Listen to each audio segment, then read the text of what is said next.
Hi, my name is Abigail Carr, and I will be discussing how a nuclear bomb works. Nuclear bombs are weapons that cause mass destruction through the use of nuclear energy in order to create an explosion. The energy is contained in atomic nuclei, which is released during nuclear reactions and radioactive decay.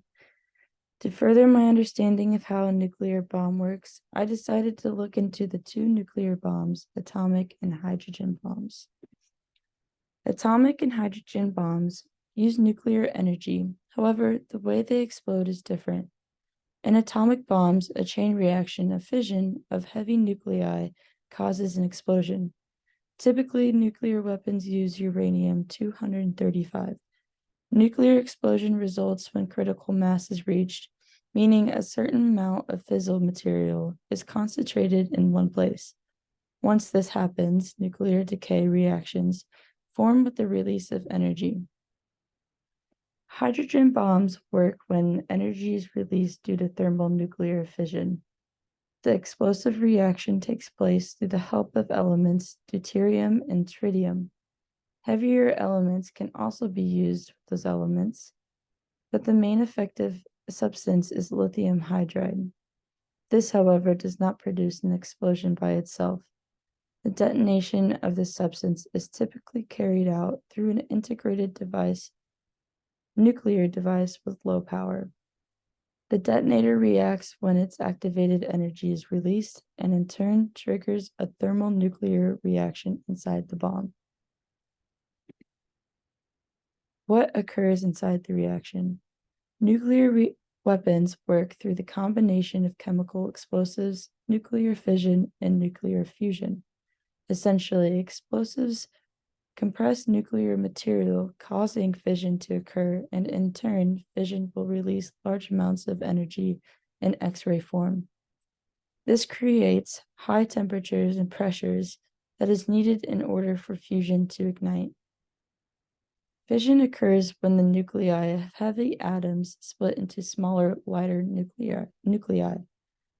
This releases excess energy. While occurring spontaneously, this can also induce from the outside depending on certain nuclei. A neutron is shot at the nucleus and is absorbed, causing instability and fission. Fusion is the reverse of fission. As it is exposed to extremely high temperatures and pressures, lightweight nuclei will be able to fuse together and form heavier nuclei. Like fission, fusion also releases energy during the process.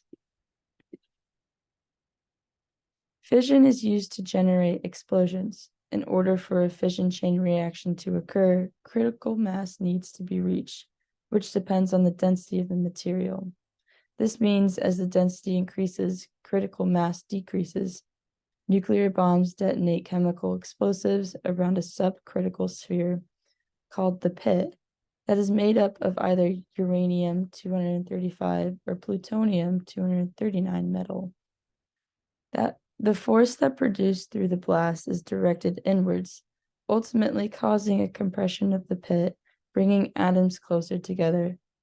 As density increases to reach the critical mass, neutrons become ejected, initiating a fission chain reaction and resulting in an atomic explosion.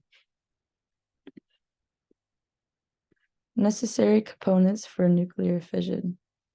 As it was discussed in the slide before, I wanted to focus a little more on the necessary components for nuclear fission.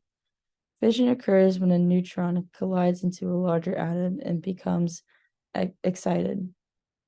The neutron then splits into two smaller atoms known as fission products.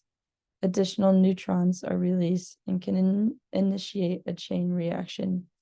As each atom splits, a tremendous amount of energy is released. The elements uranium and plutonium are most commonly used for fission reactions since they are easy to initiate and control. Here are my sources I used, and that would be the end of my presentation. Thank you for listening.